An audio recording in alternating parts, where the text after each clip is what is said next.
Hello, Dental Team listeners. This is Kiera, and today is a special day. I have the one and only Brittany Stone, no BS Britt. What else do you have? What other names, Britt? I think I mean, you got Bad A. my full name today. So, like, that's always tempted that the other day on a podcast, too. And I'm like, oh, I always get worried when it's my full name that comes up. Brittany Stone back on the podcast. Don't worry, no fear there. It's just a good name. I mean, you go by Britt. I only usually call you Britt. Every so often it comes through as Brittany. My mom did a good job. I'm happy with it. Yeah. And then BS. What's crazy is there's an office that I consult, and their office manager is killer. She's incredible. And her initials are BS. And I was like, you and my BS are two good BSs. So, It's true. They are fun initials to sign on anything when it's like a legal thing that you initial and you sign BS. I'll just say it makes me giggle, anyways. I mean, someone that I know, I won't say who they are. They have an account called BS Investments. So it's like they're just like nonsense investments. And we were transferring some money, and the bank stopped us, and they were like, "Are you sure you want to send it to this?" And I was like, "Yes." So agreed. The legal, all the things. But I thought they were very clever to have BS Investments. Like those are just the ones that are like shot in the dark. You don't know what's going to happen. So with Nice. that, Britt and I are back on the podcast. We thought it would be fun to podcast today about, like, let's just go through kind of what we do internally. Britt and I work, believe it or not, we're not just consultants in Dental Team. Britt does all operations within our company, and her and I really do yin and yang. And so I thought it'd be a fun podcast for us today of kind of like, how do we assess how our 2024 was, for you guys to really like, let's go through how was 2024 for you? What things should you be looking at? How do you assess if it was a good year, if it wasn't a great year? Because honestly, Britt, I think it's fair to say that 2024 was actually our hardest year as a Dental Team, like Mm-hmm. all the way around. And I think a lot of practices had a hard year. I think there were some who had like best years ever. But I think it's important to note that like ebbs and flows in business are normal, and that's okay. It's just, how do we assess, was it a good year or not? But shoot, I mean, we hired consultants this year. We hired recruiters this year. Like we went all in this year because there were a lot of things we were struggling with as a company. And I think like struggling, and also on the high ends, we also hire coaches then too, but it's like making sure you're really getting the need and the support you have. And like those were pivotal decisions you and I made throughout this year, yinging and yanging off of what we both had and our different perspectives. Mm-hmm. Yeah, for sure. And I think when it comes to looking at years, like even your tough years, right? Everyone's going to have them. That's welcome to business, welcome to life. That's what happens sometimes. And even just looking back and making sure that we always look at the things that went well. I think sometimes when we get to end of year, you're like, oh my gosh, what are all the things? What do we need to fix? What do we need to do? And making sure to take a look back at what went well and the things that went well, what do we need to keep doing and not lose track of as we start to focus on maybe some new areas or some other areas. I agree. And I'm glad you brought it up, because I think sometimes you and I are actually cynical. And like, it's like, yeah, that was something good. So Uh-huh. my question is, I mean, this is a real question. We haven't, you guys, we don't script any of this. This is just me and Britt rifting in real life here.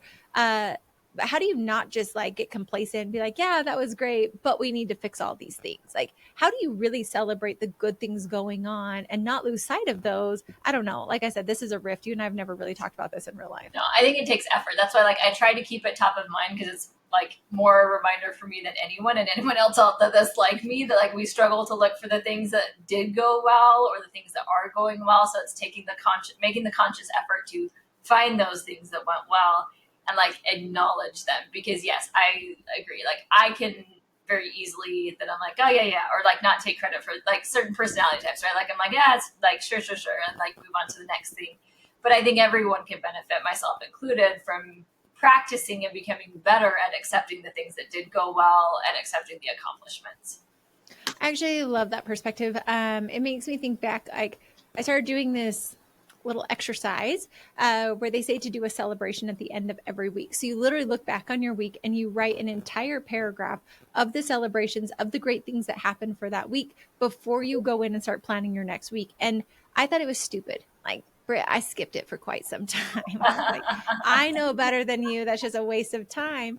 And it's interesting because on the weeks when I will do the celebration box, and you and I both attended this event, so you know exactly what I'm talking about. That celebration piece literally flipped my brain into a more optimistic, positive, I could do more momentum than when I'm just like week to week, what did I not get? And I honestly wonder, and I have no backing and nothing other than just my own personal experience. I wonder if like truly celebrating those wins and really building that momentum before we go into our build can actually help us see the positives, and like it's almost like those are the sunglasses we're putting on. So then when we do go and tackle like where things didn't go well, maybe we have a better proactive mindset on it versus like, we suck, we need to figure this out, right? Like it's almost like down and beaten versus like vibrant and finding the solutions rather than just problems. Yeah, and I think it's the perspective, right? That I think when you start with what you've accomplished, it makes going into planning to accomplish more things like, all right, like, yeah, we can do these things. So like, it's not like, oh, but we keep working on the same thing, right? Like, or we keep doing this, or we keep doing that, or like, oh, there's always something wrong. Like, no, it takes a minute to set some perspective on it first and then move into the next things. And I think for us, right, working with clients, I become more aware of it because I think like I care about them celebrating more than I care about me celebrating. So I'm like, when things happen, I'm like, no, can we stop for a second and just acknowledge like how far you've come right now, right? Like I was on the phone with a client the other day, and I've been with them since like early on when they opened, and they've like expanded and added associates, and I'm like, can we just acknowledge for a minute and just like, I've been with you for like 4 years almost now, but like how far you've come in really a relatively short amount of time. Which is ironic, Britt, because without us, again, scripting any of this, I did the exact same thing for a client that I've had for almost the same amount of time. I think I'm a year longer than you with that client. And I said, can we just celebrate the fact that you've built this practice, you've had 2 babies, you've cut down your hours, you've expanded your practice, like you've gone from these numbers to these numbers. Like that's a lot. And I remember one of the doctors, she's like, thank you for telling me that, because I think I forget to acknowledge where we've been and where we've come from. And there's a quote that I heard where it says it's we overestimate what we can accomplish in a year and we underestimate what we can accomplish in a decade. And I think it's just that like we really do get a lot done. It's just the day in, day out grind. It's often hard to see progress when you're in it consistently. So agreed. I think that that's a good way to start of like reviewing your 2024 of like, let's celebrate the things that did go well and like make a whole laundry list and like have it as the brag sheet and get your leadership team. And honestly, Britt, we should do this before we set our goals. Like we should probably have a nice brag sheet because I think a lot more got accomplished. And it's also fun to look back and see like we did accomplish a lot. I think it helps you also set the stage for the next year of like, we were able to do all this year. Let's make sure that we're being realistic with what we can do next year as well. Yeah. And I think evaluating some of the benchmarks too, right? I think most people can feel the strain of like staffing, right? And so it's like, all right, we still may not be like completely staffed, but how have we handled the scenario or got creative or taken care of things? Like those also are wins, even though it's maybe not our ideal scenario we'd like to be sitting in, but we've done a lot with the circumstances we've been in. For sure. And I also think like you and I just in our last meeting, hiring consultants. If you know any consultants, I'm not doing a shameless plug. This is a legit plug. I'm just going to ask for it. If you know anyone who'd love to be a consultant, we do not poach from offices, so don't even think about it. But if you know anyone who wants to be a consultant, send them our way. But like you and I literally in our last meeting, that's my little commercial. Thank you for listening. But like we literally came down to it and we're like, hey, this has been a problem for us for so long. What can we actually do to get out of this pickle? Like, and we forced us to innovate and think outside the box, which I thought was really beautiful that we did. And I think for offices, like you said, assess the metrics and like, don't harp on it. It's not like, Britt, freaking hire somebody, even though I sometimes want to say that to you. Sometimes I'm like, just go find somebody. But the reality is like, let's innovate. Let's think about it. Let's come up with different solutions that we can all do together. So on that, agreed. Celebrate, look to see where we maybe missed and why. I think us doing a deep dive of like, why, what things can we change? Instead of being like, well, we just tried to hire whomever we could. It's like, well, let's get creative. If we can't find hygienists, I know I just did this with an office, like, we can't find hygienists. So we literally talked about like, let's do a CE for hygienists like once or twice a year. So all the hygienists come, and if they're not happy, like amazing, it's a networking opportunity. Or when they're ready to move positions, they think about us. We're literally going and we're going to schmooze. Like, I kid you not, we're going to be schmoozing at that hygiene college constantly. Then I thought like, why are we going through administrators? Dental colleges, like the best way to get to the students is through the students. So how can we get like the students to get together in the hygiene schools? Like we came up with so many ideas when it's like, we can't hire anybody. we started offering part-time hours. This office has not wanted to offer part-time hours. And we decided, let's actually look to see how could we hire part-time people. Britt and I, we did a similar thing. We're like, all right, if this is tricky, who's our ideal consultant? What do they do? Where are they at? Let's start figuring out a different solution for it. And I think that that's a fun thing of business, at least for me. That's the puzzle of how do we figure out these scenarios? Do we need to hire someone? Do we need to find somebody? Do we need to think outside the box? We need to get more creative? Or did we just set too lofty of goals that were unrealistic and we need to pare that down for next year? Mm-hmm. So on that, are you guys ready to review 2024? I think, and again, Britt and I have no script for this, so we're just going to riff for you. But as I'm assessing, and what we do in Dental 18 when we're looking at 2024 is, one, I think is very easy. Did we hit our production numbers? Yes or no? Like, did we hit that? Two, how's our overhead? What's our profitability on the business? Did we hit that or did we not? Why or why not? After you do all this, after you've celebrated. So don't forget, celebrate first, then go into this. I think I'm also looking at providers, like how many providers, do we need more providers? Do we not? Like, how do we do well on that? We're looking at our goals that we set at the beginning of the year to the end of the year. How did we do on that? Why did we hit them? Why did we not? Were they the right goals to set? Were they not? And then what we start to do, and this is coming up for us, is we start to set the projections for the next year. Like, what are all the raises? What are all the different pieces? How's our marketing? How's our bookkeeping? How's our legal? Like, all those things we assess, and what are we going to have coming in for next year to then set our new goals for next year. But like, really, I think, Britt, when we look at it, I don't think if you hit production or you hit all your goals that was necessarily a win of a year. I think you and I might have also shifted our definition of winning, but I'll let you speak to that first before I share. Do you agree with that? Disagree? What's kind of your thoughts? Because I think it's very easy to like, it's only production, but I don't think that necessarily equates to the win. I mean, numbers, for sure need to be reviewed, right? That's our objective. How did we do? What were we shooting for? It's necessary. We need to look at them.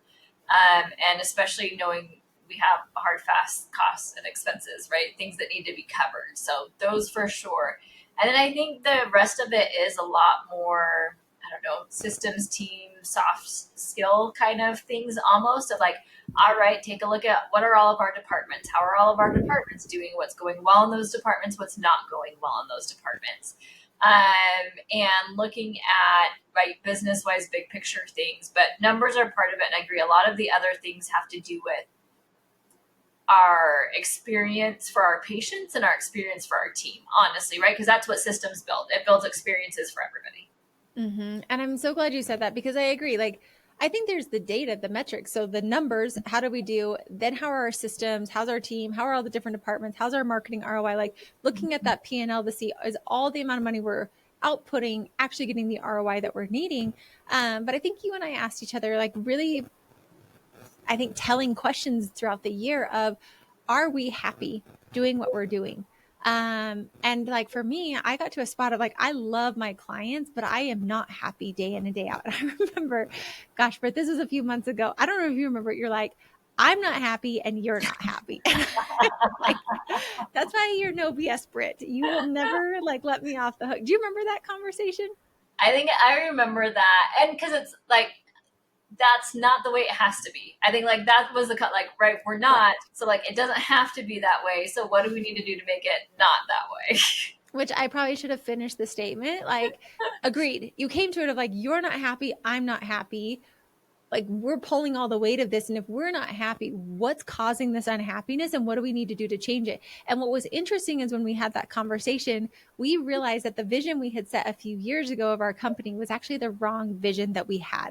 And it was, I don't know, Britt, I remember the day that we decided to give up our current vision or like our prior vision that we had been striving for and driving. I don't know how you felt, but it was like this, like, I didn't feel like I had lost the game or I was giving up. It literally felt like a sigh of relief of like, yeah, that's actually like the wrong vision. And we don't even want to go for that anymore. And we need to create something that we actually are all excited about, that's doable, that gives us the lifestyles that we want to have.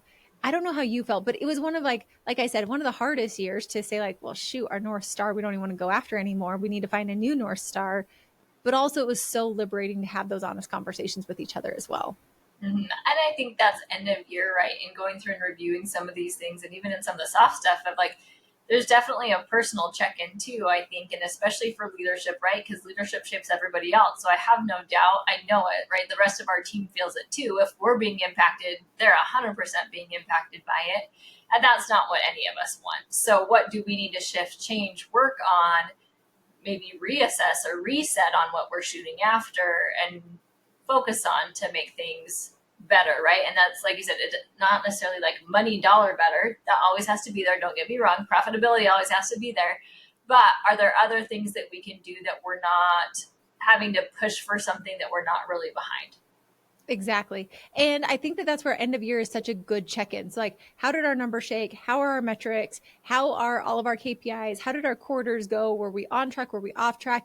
But then also like, are we still super happy and fulfilled doing this? And if not, what do we need to do to shift and change that? Like for us, Britt, I remember when we realized like we need to hire a coach to come in and help us like set our vision because we're all in the weeds of this. When we decided we were going to hire recruiters to bring in different people for us that are better at this than we are, we decided to we brought in quite a few different people to our team. We shifted the vision. We worked on a different vision for the company. And then we started setting like more realistic goals. Up until this year, I've been in founder mindset. Founders are like meant to double their production every single year. And like, that was fun until it wasn't fun anymore. And I was like, I'm tired. You're tired. We're all tired. Is this something that's necessary to achieve the vision of helping and serving more dentists? And so like our vision of having massive impact in this world and positively impacting the world, that hasn't shifted, but how we do it is where we shifted. And so I think really like as you're assessing your year this year, look at it, look to see where did we hit, where did we strike? And maybe you're in the flow of like, I love everything and I just want to go to the next level. That's also a zone of like, what is the next level? Like I have offices that are just like humming along, but even sometimes like, Britt, sometimes I even create chaos when we're just humming along. And I think you want to tell me to like quit the chaos. But like you either will have chaos for real or we will create chaos because I think as human nature is like the secret to fulfillment is growth. Like we're looking for that growth piece, but doing it in a way I think that's sustainable, realistic, and attainable as well was maybe a good lesson I think we learned this year as well. Mm-hmm. Yeah, I would agree with that. And I think with offices too, right? It's fun because we get to work with offices at a variety of stages. And I've even got some clients where they've got multiple locations and those locations are all in different stages. And we have to have the conversation of like, yes, like when we look at numbers across the board, right? We take a look back at months.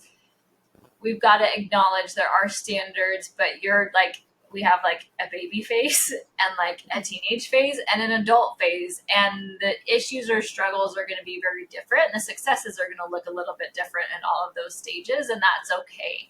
And so in those different stages, and depending on where you're at, right, listening to this or where clients are at, what is it you want to go after? And what are the things we want to do? And like you get to a more mature stage in some locations that it's like, great, what else can we do? There's always stuff to advance, or that's the time that if you're really looking for that growth, then like it might be time to start exploring what that could look like if it is another location or expanding or something. Absolutely. And I think that setting like even a 3-year target too helps us make better decisions for where we want to be this year as well. So like, what is that 3-year focus and where do we want to be in 3 years? But agreed with you, Britt. It's like, I think that it's a balance as you set goals and you review your year of how am I profitability wise and business wise?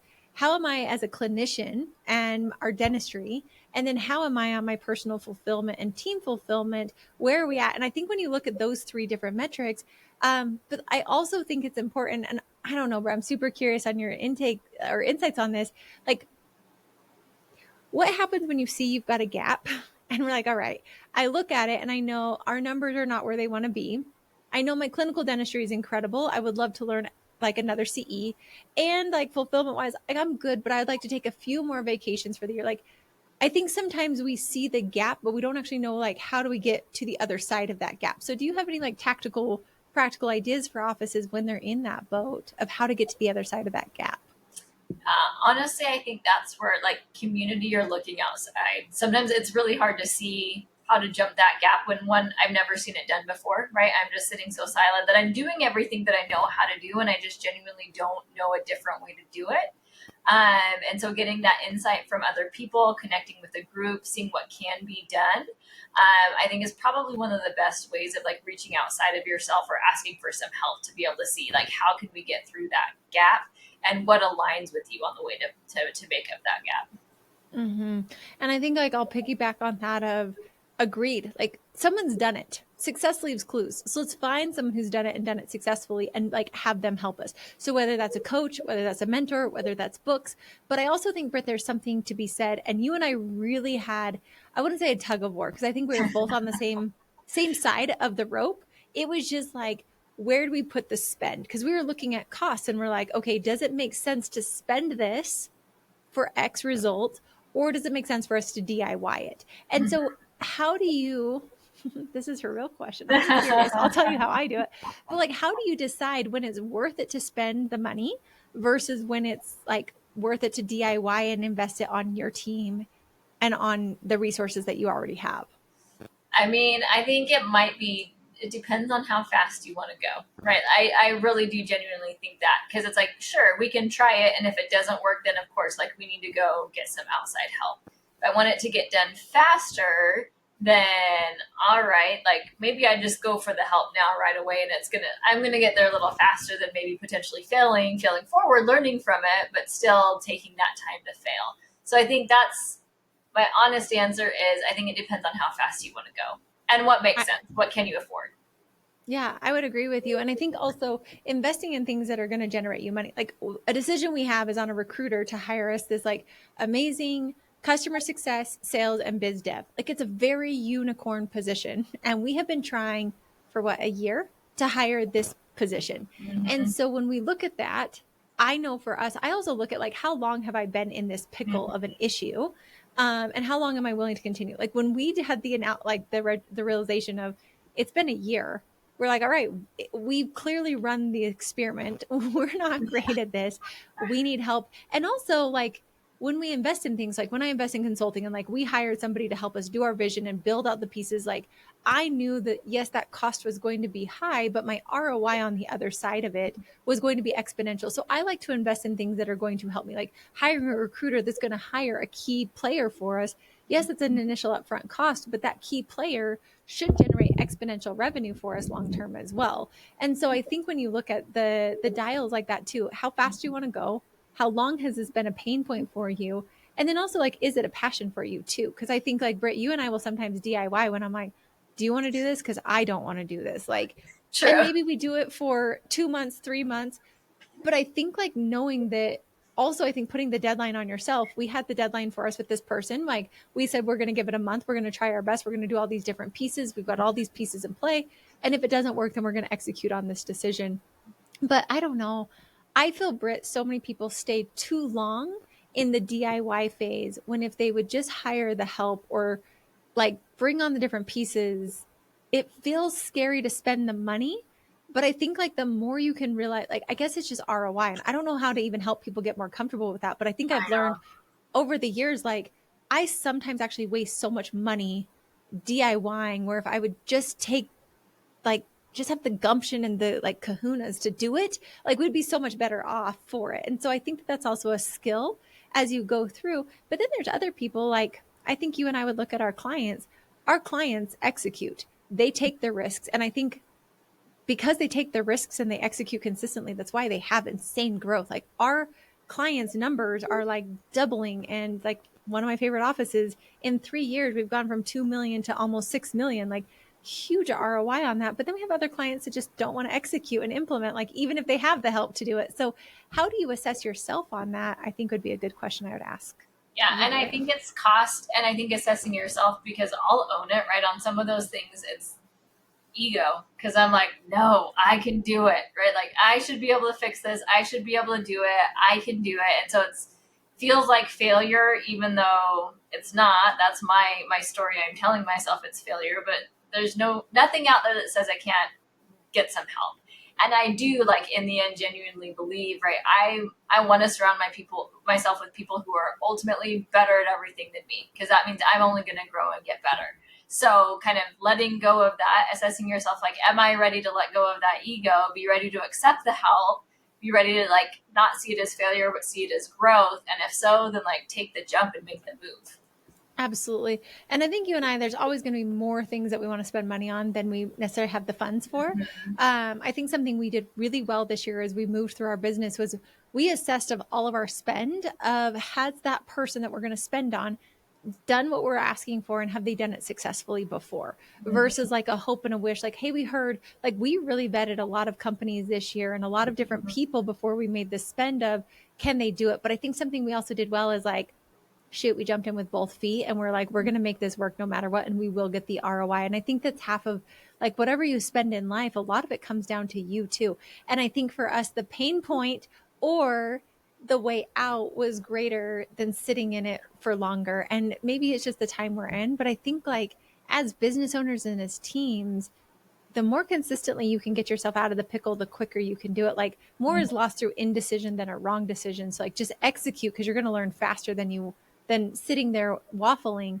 But I think as I would be reflecting back on 2024, I would be looking at how are my numbers? Am I good with that? And do I know that? And can I do that?